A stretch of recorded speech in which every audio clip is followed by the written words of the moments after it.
Welcome to my channel. तो आज हम लोग अध्याय 1 जो हमारा विज्ञान का चल रहा था, जिसका पार्ट 1 हम लोग कर चुके थे और ये हम लोग कर रहे हैं पार्ट 2 और ये पार्ट 2 है।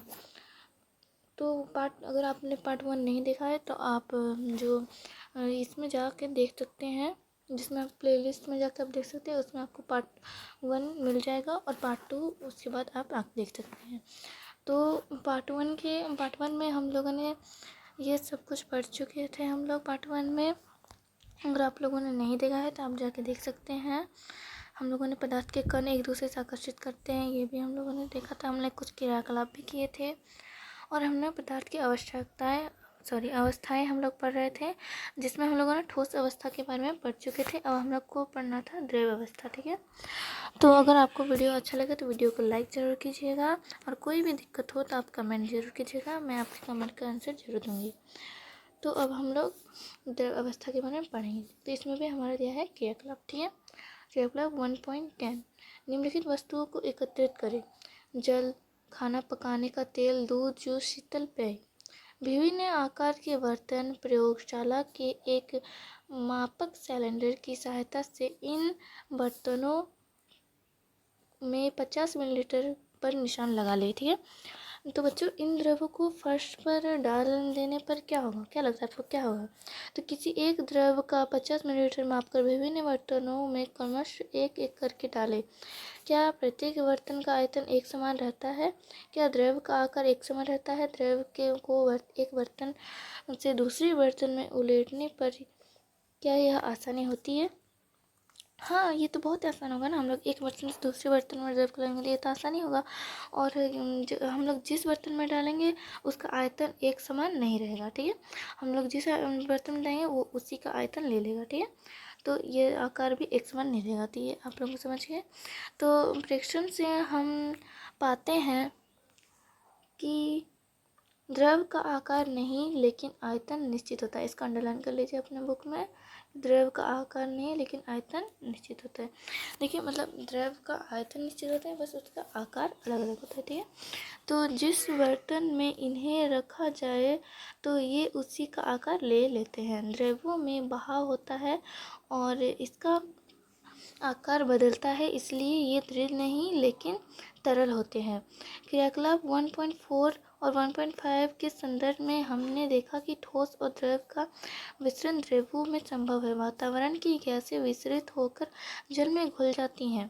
तो बच्चों ये गैसें जैसे कि विशेषतः ऑक्सीजन एवं कार्बन डाइऑक्साइड जलीय जंतुओं तथा पौधों के लिए अनिवार्य होती हैं। सभी जीवधारी अपने जैसे निर्वाह के लिए श्वास लेते हैं। तो हम लोग जानते हैं कि सभी जीवधारी क्या करते हैं, श्वास लेते हैं। ये तो हम लोग को पता ही है, तो इसको भी अंडरलाइन कर लीजिए, ये भी इम्पोर्टेंट पॉइंट है, श्वास लेते हैं। ठीक है, आगे पढ़ेंगे तो हम लोग कि जलीय जंतु जल में घुली ऑक्सीजन के कारण श्वास लेते हैं। तो जलीय जंतु किस चीज़ से श्वास लेते हैं? जल में घुली ऑक्सीजन से श्वास लेते हैं। तो इसको भी आप लोग अपने बुक में अंडरलाइन कर लीजिए। ठीक है, उसके बाद हम लोग पढ़ेंगे कि इस तरह से हम इस निष्कर्ष पर पहुंचते हैं कि द्रव में ठोस और ठोस में गैस तीनों का विसरण संभव है। तो इसको अगर उनको आप नहीं अंडरलाइन करेंगे तो इनको आप जरूर अंडरलाइन कर लीजिएगा, ये इम्पोर्टेंट है। ठीक है, सॉरी,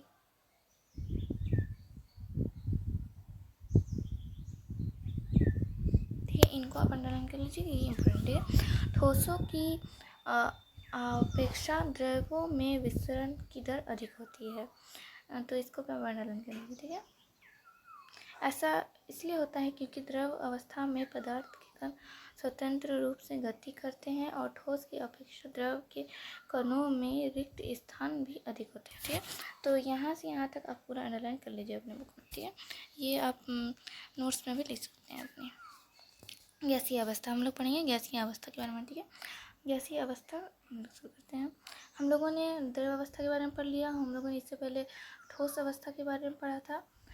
तो ठोस और द्रव ये दोनों आपको समझ में आ गया। अगर आपको कोई भी दिक्कत है तो आप कमेंट सेक्शन में लिख सकते हैं, मैं आपको ज़रूर उसका आंसर दूँगी। ठीक है, तो अब हम लोग गैसीय अवस्था के बारे में पढ़ लेते हैं। आपने कभी उस गुब्बारे वाले का ध्यान दिया है जो गैस के लिए एक सिलेंडर से उस सारे गुब्बारे में हवा भरता है? आप लोगों ने छोटे बचपन में आप लोगों ने गुब्बारे तो ज़रूर खरीदे होंगे, या फिर आपके अगर छोटे भाई बहन हैं तो उन लोग के लिए भी आप गुब्बारे खरीदने ज़रूर गए होंगे। तो आप देखेंगे कि जो गुब्बारा वाला होता है वो एक सिलेंडर में जो है उसमें गैस भर जाती है, जिससे वो गुब्बारे में डालता है। इतने सारे गुब्बारे में वो मुँह से तो हवा नहीं डाल सकता, इसलिए वो सिलेंडर से उस सारे में हवा डालता है। ठीक है, आप लोगों ने देखा होगा। उससे पता लगाइए कि एक सिलेंडर से वह कितने गुब्बारे भरता है। उससे पूछिए कि सिलेंडर में कौन सी गैस है। आप लोग कभी भी जाएंगे तो आप ज़रूर क्वेश्चन आंसर कीजिएगा। इसके लिए भी एक क्रियाकलाप दिया हुआ है। साइंस है तो क्लास साइंस में क्रियाकलाप बहुत ही इंपॉर्टेंट है।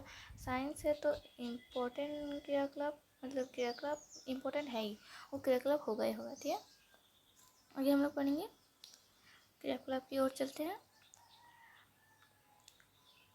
तो अब हम यहाँ पे क्या बोला गया है कि 100 मिलीलीटर के 3 सिलेंडर ले और उनके सिरे में रबर की कॉक से बंद करके 1.4 चित्र में जैसा दिखाया गया है अब उसी की तरह कीजिए। ठीक है, देखिए यहाँ पे आपका दिया हुआ है, ये हमारा पिस्टल है जिससे आप लोगों ने इंजेक्शन तो देखा ही होगा, जो कुछ इसी तरह से रहता है। ठीक है, आप लोगों ने देखा होगा इसको जब वो नीचे दबाता है, तभी इसको जब हम लोग नीचे दबाएंगे तभी इसमें से जो है वो इससे बाहर आएगा। ठीक है, आएगा बाहर। तो ये तो आप लोग जानते ही हैं। तो इसी तरह इसमें भी दिया हुआ है, जब हम लोग इस पिस्टल को दबाएंगे तो हमारा जो ये है वो बाहर निकलेगा। तो ये हमारा क्या है, गैस है। तो अब हमारे यहाँ क्रियाकलाप जो दिया है उसका हम लोग सुनेंगे। इसको क्या कहते हैं हम लोग, इसको कहते हैं पिस्टल। ये हमारे इसमें भरा हुआ है गैस, और ये है रबर की कॉक। तो अब क्या बोले, सभी सिरिंजों के पिस्टल को हटा ले। जो सभी सिरिंजों में पिस्टल है उसको हटा लेना है। पहली सिरिंज में हवा रखने दे, दूसरी में जल और तीसरी में चॉक की टुकड़ी। तो पहले सिरिंज में हम लोग क्या रखेंगे, फर्स्ट नंबर में हम लोग रखेंगे हवा, मतलब उसमें कुछ नहीं रखेंगे। दूसरा में हम क्या रखेंगे, जल। दूसरा में हम जल रखेंगे, और तीसरा में हमको क्या रखना है, चॉक की टुकड़ी। ठीक है, तीसरा में चॉक के टुकड़े चाहिए, इसमें हवा।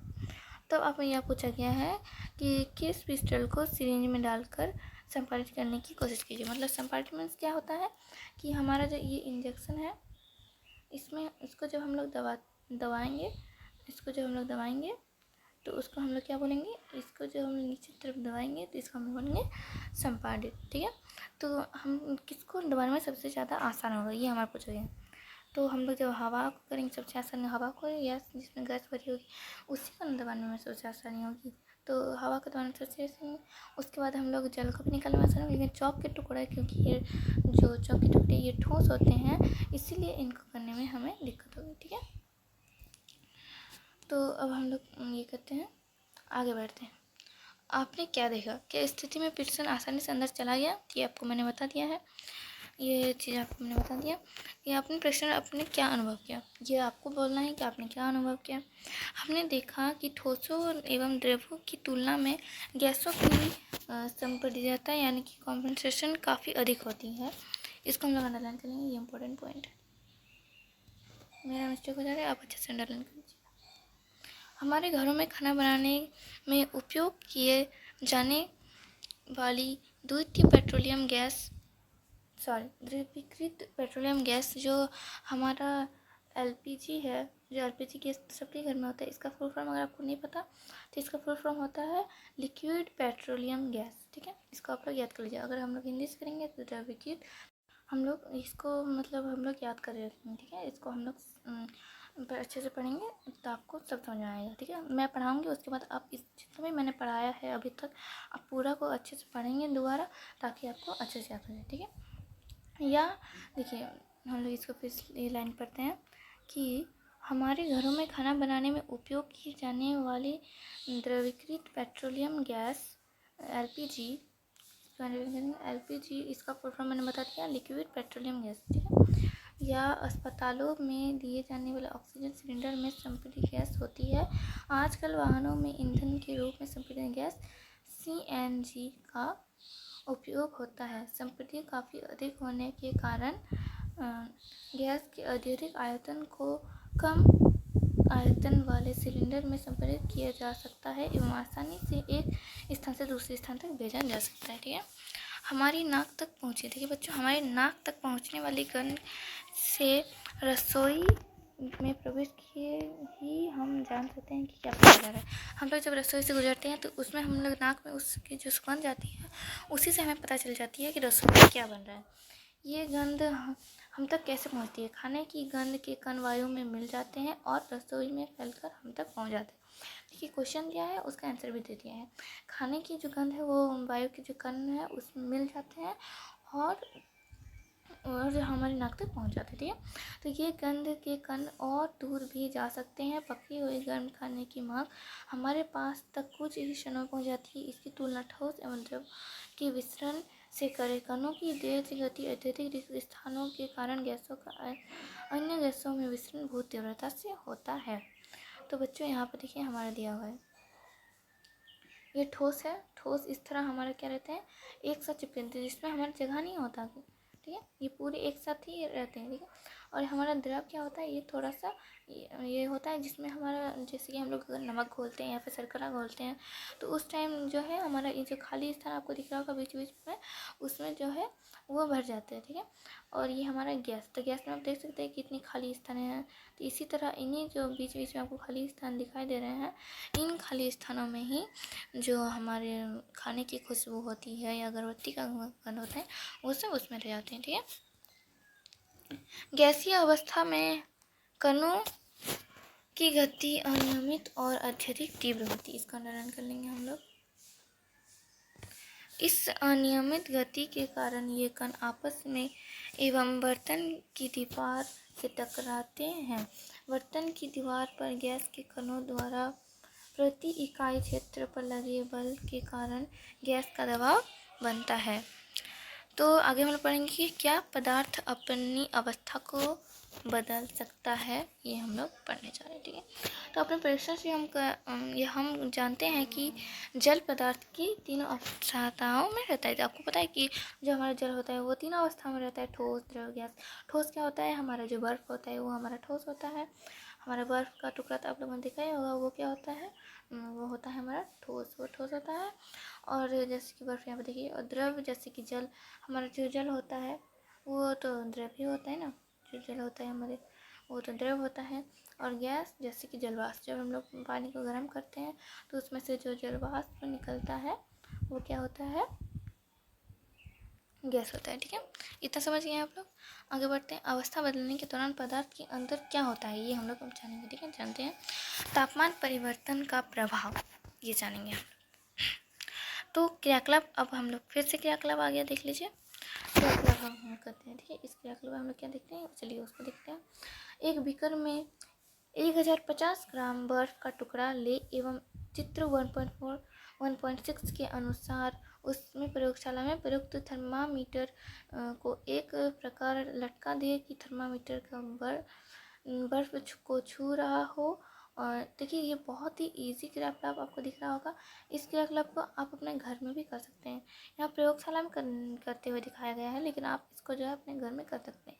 तो इसको मैं आपको नहीं समझाऊंगी, आपको ये देखिए, ये मैं समझा देती हूँ कि ये हमारा जो है, ये हमारा क्या है, थर्मामीटर है और ये हमारा कांच की छड़ है। ठीक है, तो इसको आप घर में खुद से करेंगे और फिर भी अगर आपको नहीं समझ में आए तो आप मुझे बता सकते हैं कमेंट सेक्शन में, हम आपको जरूर समझा देंगे। आगे बढ़ते हैं। ठोस के तापमान को बढ़ाने पर उसके कणों की गतिज ऊर्जा बढ़ जाती है। गतिज ऊर्जा के वृद्धि होने के कारण कण अधिक तेजी से कंपन करने लगते हैं। इसको हम लोग अंडरलाइन करेंगे, ये इम्पोर्टेंट पॉइंट है।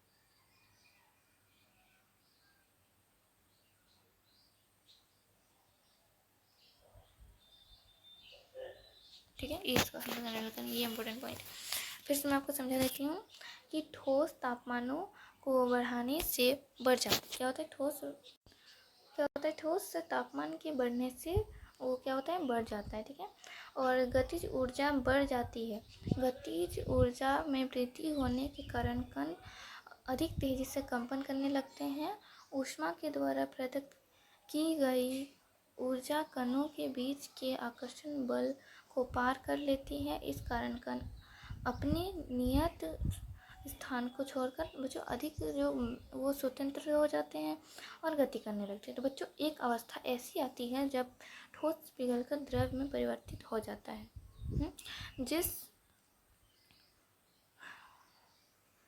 जिस न्यूनतम तापमान पर जो हमारा ठोस है, जिस न्यूनतम तापमान पर ठोस पिघलकर द्रव बन जाता है वह इसका गलनांक कहलाता है। इसको भी हम लोग अंडरलाइन करेंगे, ये भी हमारा इम्पोर्टेंट है। ठीक है, इसको भी हम लोग अंडरलाइन करेंगे। तो इसको भी अंडरलाइन करेंगे। किसी ठोस, इसको हम लोग अपने कॉपी में लिख लेना, ठीक है, नोटबुक में। किसी ठोस का गलनांक उसके कणों के बीच के आकर्षण बल के समर्थन में होता है। तो देखिए बर्फ़ का गलनांक क्या होता है, बर्फ़ का गलनांक होता है ये देखिए यहाँ लिखा हुआ है बर्फ़ का गलनांक। ये जो क्या इसमें दिया है, ये केल्विन में दिया है। किसमें दिया है, केल्विन में। गलने की प्रक्रिया यानी ठोस से द्रव की अवस्था में परिवर्तन का संगलन भी कहते हैं। ठीक है, देखिए यहाँ पे नोट दिया है, इसको ध्यान से पढ़िएगा तो आपको ज़्यादा अच्छी तरह से समझ आएगा। नोट में दिया है, देखिए तापमान की अंतर्राष्ट्रीय एसआई मात्रा केल्विन है। अंतर्राष्ट्रीय मतलब ये इंडिया से बाहर का है। किसका है, इंडिया से बाहर का है। ठीक है, इसका समझ लीजिए आप लोग। तो क्या है सेल्सियस, एक मिनट, इसमें देखिए तो हमारा 0 डिग्री जो हमारा सेल्सियस होता है ना, वो इक्वल टू क्या होता है 273.15 केल्विन। इसको अगर हम लोग 15 ना भी लिखें तो भी ये चलेगा, मतलब 273 केल्विन समझ ले तो ये काफ़ी होगा। ठीक है, 273 केल्विन मतलब 0 डिग्री मतलब 273 केल्विन। और अगर हम लोग को किसी भी चीज़ को, जैसे कि हम लोग को अगर 27 डिग्री सेल्सियस है और इसको हम लोग को क्या करना है, केल्विन में बदलना है। किसमें बदलना है, केल्विन में बदलना है। अगर हम लोग इसको केल्विन में बदलना चाहेंगे, इस चीज़ को अगर हम लोग केल्विन में बदलना चाहेंगे तो हम लोग क्या करेंगे, हम लोग केल्विन में बदलने के लिए हम लोग को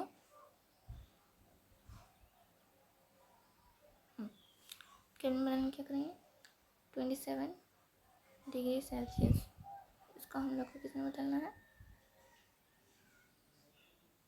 केल्विन में, इंटू केल्विन। कैसे बदलेंगे हम लोग इसको, तो क्या करना है हमें 27 डिग्री सेल्सियस में +273 कर देना है। हम लोग अगर +273 करेंगे तो इक्वल टू हमारा केल्विन निकल जाएगा, केल्विन निकल जाएगा। ठीक है, कैसे निकलेगा देख लीजिए यहाँ पर 273 प्लस क्या करना है हमें 27। तो यहाँ देखिए यहाँ हमारा 7 है, ये 2 है, 7 8 9 10 3, तो 300 आ गया। तो इसका मतलब अगर इसको हम लोग अगर केल्विन में अगर चेंज करेंगे तो ये हमारा 300 केल्विन आ जाएगा। ठीक है, ये हमारा आंसर आ जाएगा। समझ गए होंगे आप लोग, ये हमारा आंसर। तो चलिए आगे बढ़ते हैं अब हम लोग।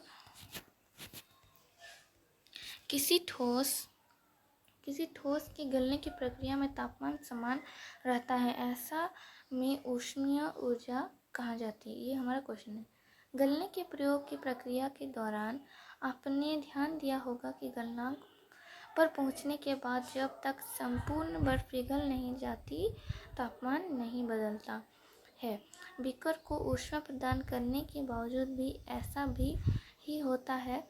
कणों में पारस्परिक आकर्षण बल को वशीभूत करके पदार्थ की अवस्था को बदलने में इस ऊष्मा का उपयोग होता है। चूँकि तापमान के बिना किसी तरह, देखिए यहाँ पे इम्पोर्टेंट पॉइंट है, इसको आप अंडरलाइन करेंगे। कणों के पारस्परिक आकर्षण बल को वशीभूत करके पदार्थ की अवस्था को बदलने में इस ऊष्मा का उपयोग होता है। चूँकि तापमान के बिना किसी तरह की वृद्धि दर्शाए इस ऊष्मीय ऊर्जा को बर्फ अवशोषित कर लेती है। यह माना जाता है कि यह बीकर में ली गई सामग्री में छुपी रहती है, जिसे गुप्त ऊष्मा कहते हैं। इतना आप अंडरलाइन करेंगे, ये इम्पोर्टेंट है। ठीक है, तब हम लोग पढ़ेंगे। अब हम लोग आगे देखते हैं। यहाँ गुप्त का अभिप्राय छुपी हुई से है। वायुमंडलीय दाब पर 1 kg ठोस को उसके गलनांक पर द्रव में बदलने के लिए जितनी ऊष्मीय ऊर्जा की आवश्यकता होती है उसे संगलन की प्रकृति ऊष्मा कहते हैं। अर्थात 0 डिग्री मतलब क्या होता है 273 केल्विन, ये मैंने आपको बता दिया है। 273 पर जल के कणों की ऊर्जा उसी तापमान पर बर्फ के कणों की ऊर्जा से अधिक होती है। समझिए इतना आप लोग। अब देखिए, पर बर्फ के कणों की ऊर्जा से अधिक होती है। जब हम देखिए बच्चों, तो जब हम लोग जल में उसमें ऊर्जा देते हैं ना, तो कण अधिक तेजी से गति करते हैं। एक निश्चित तापमान पर पहुंचकर जो कण होते हैं, इनकी ऊर्जा आ जाती है कि वे परस्पर आकर्षण बल को तोड़कर स्वतंत्र हो जाए। ठीक है, ये समझ में आ गया। तो इस तापमान पर द्रव गैस में बदलना शुरू हो जाता है। क्या हो जाता है? इस तापमान में जो हमारा द्रव है वो गैस में बदलना शुरू हो जाता है। ठीक है, तो वायुमंडलीय दाब पर वह तापमान जिस पर द्रव उबलने लगता है उसे इसका क्या कहते हैं? क्वथनांक कहते हैं। ठीक है, तो इसको हम लोग अंडरलाइन कर लेंगे, ये 2 लाइन अंडरलाइन कर लेंगे। ठीक है, आगे बढ़ते हैं। तो क्वथनांक स्पष्ट गुण है। तो बच्चों, द्रव के सभी कणों को इनकी ऊर्जा मिल जाती है कि वे वाष्प में बदल जाते हैं। ठीक है, समझिए आप लोग इतना। ये तो मैंने आपको समझा दिया, मतलब ये तो आपको मैंने बता दिया ना। तो वही दिया हुआ है जल के लिए यह तापमान, जैसे कि हमारे ये केल्विन में है, तो इसे हम लोग को किस में बदलना है? सेल्सियस में बदलना है। तो इसको हम लोग क्या करेंगे? माइनस। देखिए, अगर मैंने आपको बताया था कि हम लोग कैसे सेल्सियस को हम लोग कैसे केल्विन में बदले, लेकिन मैं आपको ये नहीं बताया था केल्विन को सेल्सियस में। तो देखिए हम लोग को क्या करना है, अगर हम लोग इसको क्या करेंगे, हम लोग ऐड कर देंगे 273। सॉरी, यहाँ वो चला गया। देखिए, हम लोग अगर सेल्सियस को हम लोग अगर केल्विन बदलना है तो हमें ऐड करना है 273। ठीक है, और अगर हम लोग को ये करना, अगर हम लोग को केल्विन को सेल्सियस में बदलना है तो हमें क्या करना पड़ेगा? हमें माइनस करने का 273, और हमारा 300 केल्विन दिया हुआ है, तो इसमें हम लोग माइनस करेंगे 273। ठीक है, ऐसा हमें माइनस करने से हमारा जो भी आंसर है वो आ जाए। चलिए आगे बढ़ते हैं। तो देखिए यहाँ से दिया हुआ है,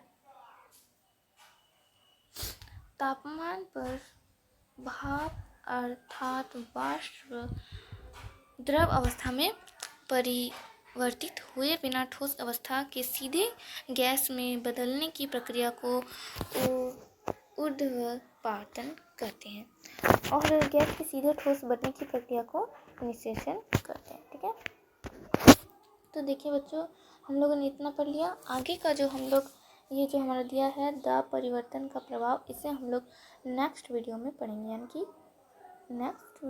कि हम लोग कितने में पढ़ेंगे? पार्ट इसके 3 में पढ़ेंगे। देखिए चैप्टर जो हमारा बहुत लंबा है, आप देख सकते हैं ये 14 पेज का है, जिसमें से अभी तक हम लोगों ने 9 पेजेस कंप्लीट किए, और बाकी के पेजेस हम लोग नेक्स्ट वीडियो में कंप्लीट करेंगे।